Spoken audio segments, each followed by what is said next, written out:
বিহারের মুখ্যমন্ত্রী নীতিশ কুমারের পদত্যাগ, আর তারপরে তার ছেলে নিশান্তের এন্ট্রি।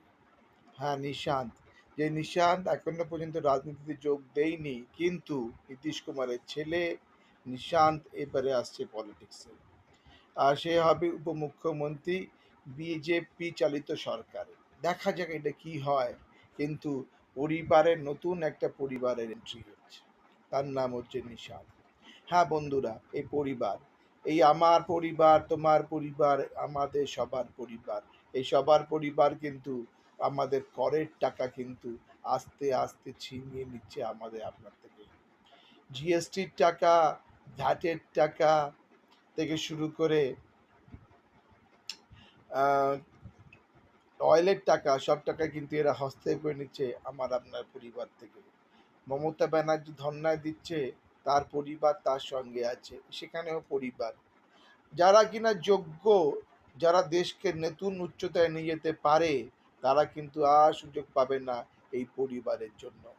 যদি যদি অদক্ষ যদি হয়, যদি অসম্মানীয় যদি হয়, তাহলেও কিন্তু এরা জায়গা পাবে আগে। কেন? পরিবার এদের কাছে আগে। ওরা চায় যে আপনার ট্যাক্সের পয়সা ওরা কিন্তু হস্তগত করতে চাইছে। ওরা চায় আইএএস আইপিএস ব্যুরোক্র্যাটদের পোস্টিং ওরা করতে চায়। ওরা চায় গুন্ডা বদমাইশ কন্ট্রোল ওরা করতে চায়। ওরা চায় দেশের ডিসিশনটা কিন্তু এরা নিতে চায়। তাই রাহুল গান্ধীর মতন অপদার্থ, অসফল ও অসংসদীয় মানুষও আমাদের দেশের বিরোধী দলনেতা হয়ে আছে। আর এই পরিবার আমার আপনারকে কিন্তু গ্রাস করে নেবে আস্তে আস্তে। এদের লক্ষ্য আমার আপনার সব কিছু নেওয়া। তাই দেখুন, আমরা আস্তে আস্তে পরিবারের কবজায় চলে যাচ্ছি। না পারবো কিছু করতে, না পারবো কিছু হতে।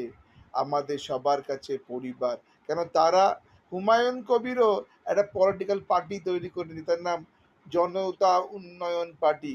কালকেও আপনি রাম শ্যাম पार्टी जे क्यों खुलते पारे, कोई भी आदमी जाके पार्टी खोल लेता है। इसका मतलब क्या होता है? এর मतलब यही होता है कि পার্টি সবকা है। এই আমার আপনার কপালে দুঃখ আছে, আর এই দুঃখ নিয়ে চলতে হবে। এই অপদার্থদের কাছেই আমাদেরকে নিয়ে চলতে হবে।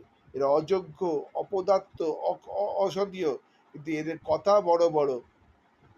বারবার পড়াশোনা করে স্পিচ দেয়, বারবার বলে এত গ্রুমার আছে, গ্রুম করে, এই আমার আপনাকে ঠকায়।